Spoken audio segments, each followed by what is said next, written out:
Hello students, मैं doctor Jaggi लाल आज फिर फिजिकल केमिस्ट्री के एक नए टॉपिक के साथ। तो स्टूडेंट्स, हमारी यूनिट चल रही है केमिकल काइनेटिक्स की। ठीक है, तो आज का केमिकल काइनेटिक्स का हमारा लेक्चर होगा थर्ड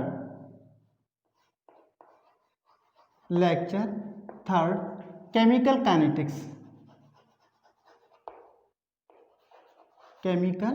काइनेटिक्स।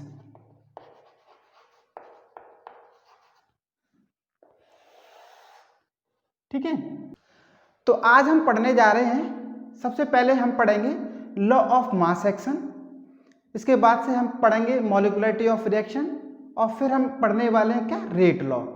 ठीक है, तो इनको हम वन बाय वन डिस्कस करते चले जाते हैं। तो थोड़ी सी मैं उसमें कुछ बेसिक चीजें आपको बताना चाहूंगा। ठीक है,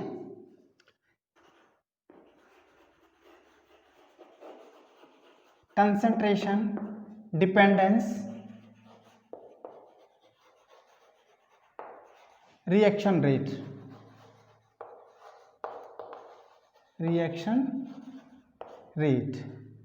ठीक है, तो थोड़ा सा इसके बारे में हम पढ़ेंगे, ये हम बता चुके हैं वैसे तो। ठीक है, देखिए, as we know that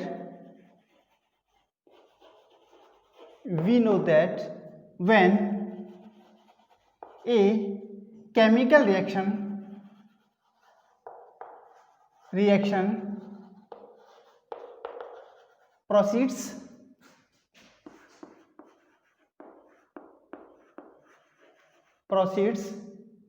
concentration of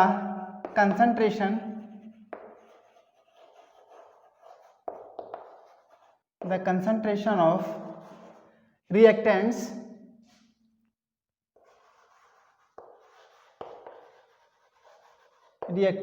decreases and the concentration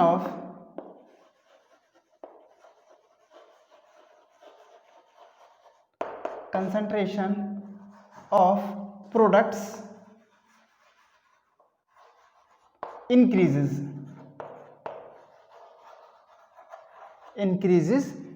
with time.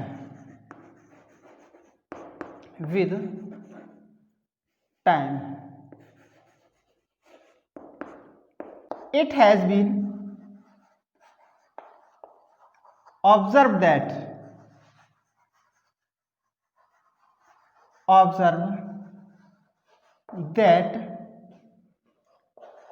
if other parameters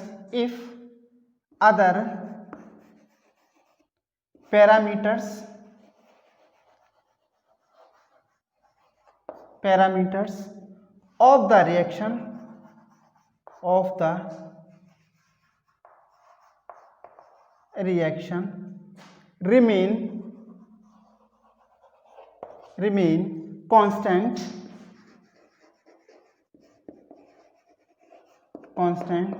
then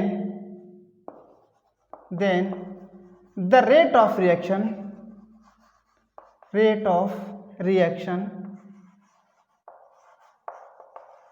decreases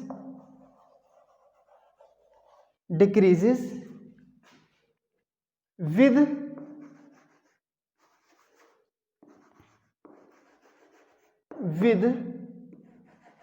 the decrease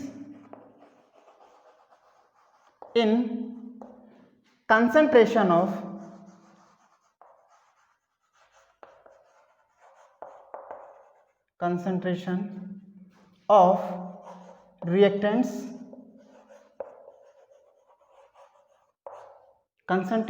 reactants ठीक है, तो देखिए, ये कोई हमारी रिएक्शन है A प्लस B, ये रिएक्टेंट है हमारे, और हमको प्रोडक्ट मिला C।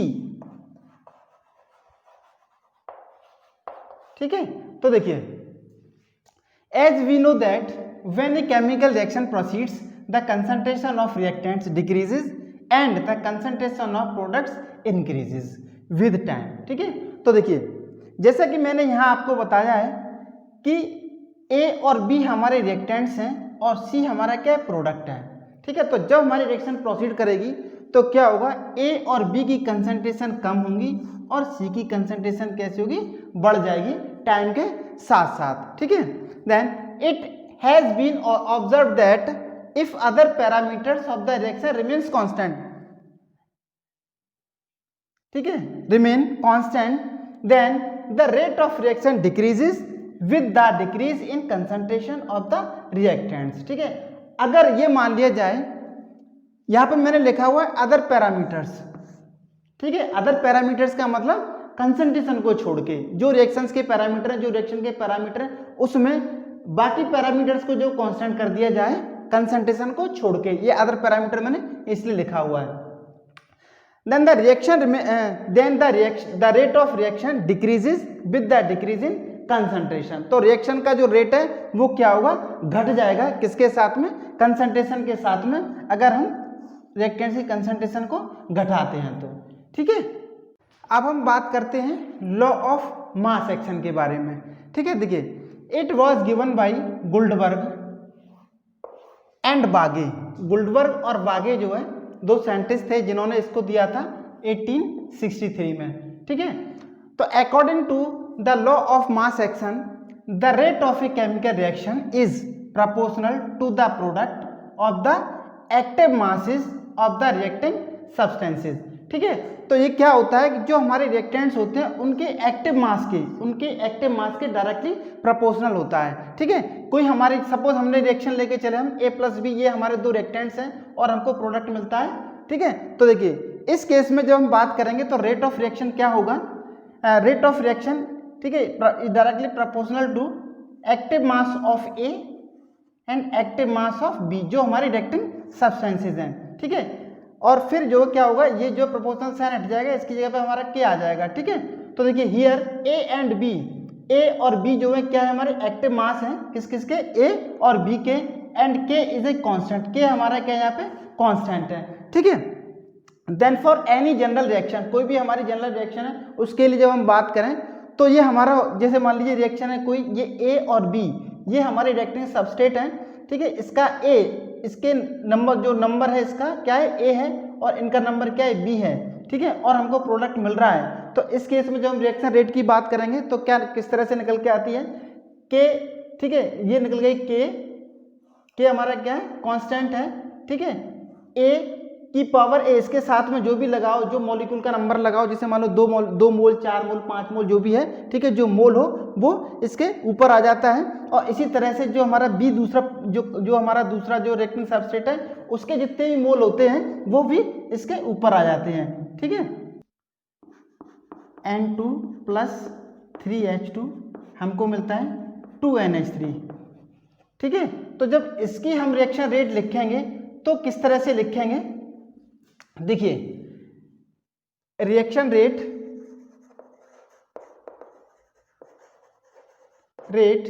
इक्वल टू K हमारा कांस्टेंट है, ठीक है, एक्टिव मास ऑफ इस वाले का जो A है, ठीक है, ये हमारा क्या है, N2 है, इसकी पावर क्या है, कुछ नहीं है, हम यहाँ पे 1 लगा सकते हैं, नहीं तो कोई ना लगाए तो भी कोई फर्क नहीं पड़ने वाला, ठीक है।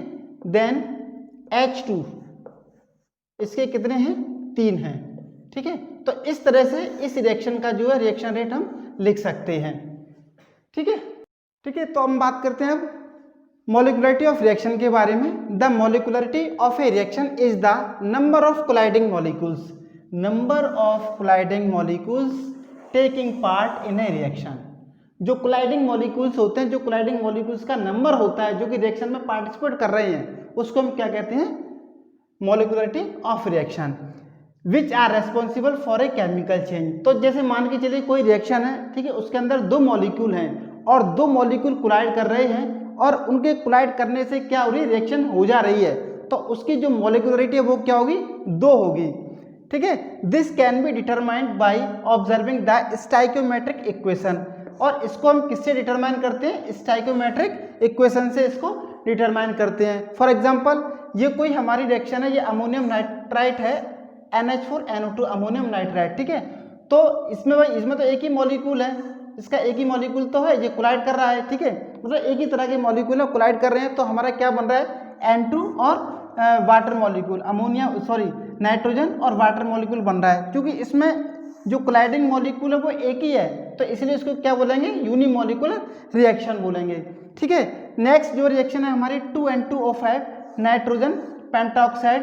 तो इसके जो मॉलिक्यूल है इसके अंदर क्या है, 2 हैं, तो 2 ये जब कोलाइड कर रहे हैं तो हमको क्या मिल रहा है, 2NO2 और O2, तो इसके अंदर 2 हैं, तो इसलिए ये हमारी क्या कहलाएगी, बाई मॉलिक्यूलर रिएक्शन कहलाएगी। अब हम बात करें 2NO प्लस O2 इस रिएक्शन के बारे में, तो 2 और 1 3। ठीक है, ये दोनों रिएक्शन, ये 2 इसके मॉलिक्यूल और 1 इसका मॉलिक्यूल रिएक्शन कर रहे हैं, तो हमारा हमको मिल रहा है 2NO2। तो इसके अंदर क्या 2 और 1 3 है, तो इसलिए ये हमारी क्या होगी, ट्राई मॉलिक्यूलर रिएक्शन हो गई। ठीक है, अब बात आती है कि भाई 3 से ज़्यादा जब होंगे तो, ठीक है, वो सेंटेंस नीचे लिखा हुआ है, the reaction in which molecularity is greater than 3 then the reaction is known as complex reaction. ठीक है, तो कुछ हमको ऐसी भी रिएक्शन मिलती है जिनकी मॉलिक्यूलरिटी जो है 3 से ज़्यादा होती है, तो उसको हम क्या कहते हैं, कॉम्प्लेक्स रिएक्शन कहते हैं। ठीक है, तो ये था हमारा मॉलिक्यूलरिटी ऑफ रिएक्शन। ठीक है, तो आज का लास्ट टॉपिक है rate law. Then it states the dependence of rate of a chemical reaction. ये क्या बताता है, ये डिपेंडेंसी को बताता है with concentration of a species involve in the reaction. Reaction के अंदर जो स्पीसीज इंक्लूड है, रिएक्शन के अंदर, रिएक्शन में जो स्पीसीज इन्वॉल्व है, ठीक है, उनकी कंसंट्रेशन पर डिपेंडेंसी को बताता है। It may be determined experimentally, और इसको एक्सपेरिमेंटली ही निकाला जा सकता है। ठीक है, फॉर एग्जाम्पल कोई रिएक्शन है हमारी 2A2, ये एक रिएक्टेंट, ये दूसरा रिएक्टेंट, और हमको प्रोडक्ट मिला 2A2B। ठीक है, then on the basis of experimental results, तो जो रिजल्ट्स एक्सपेरिमेंटल जो रिजल्ट्स हमारे आते हैं उनके बेसिस पे the rate of reaction is proportional to the product of concentration A2 and B। Thus the rate of reaction is directly proportional to A2 की concentration और B की कंसंट्रेशन। ठीक है, तो यहाँ पे हमारा K आ जाए, K क्या कांस्टेंट है। ठीक है, तो इस तरह से इसको लिखा जा सकता है। ठीक है, however on the basis of law of mass action, अगर इस रिएक्शन को, इस रेट ऑफ रिएक्शन को अगर लॉ ऑफ मास एक्शन के अकॉर्डिंग लिखे हैं तो ये इस तरह से लिखा जा सकता है। जो स्टाइकोमेट्रिक रेशियो हुआ, जो स्टाइकोमेट्रिक कोफिशिएंट है, उसको भी इसके साथ में लिखा जाता है। The rate of reaction equal to KA2। ठीक है, A2 के कितने मोल हैं, 2 मोल हैं। ठीक है, तो A2 की पावर 2 और B के कितने, 1 है, तो B की पावर 1। ठीक है, तो इस तरह से ये था हमारा रेट लॉ। ठीक है, तो आज के लिए इतना ही। अगर आपको ये वीडियो अच्छा लगा हो तो वीडियो को लाइक करें, शेयर करें। अगर आप मेरे चैनल पर नए हैं तो मेरे चैनल को सब्सक्राइब करें, और हाँ, बगल में दिए हुए बेल आइकन को जरूर दबाएं ताकि जैसे ही मैं वीडियो अपलोड करूं सबसे पहले आपको मिले। धन्यवाद।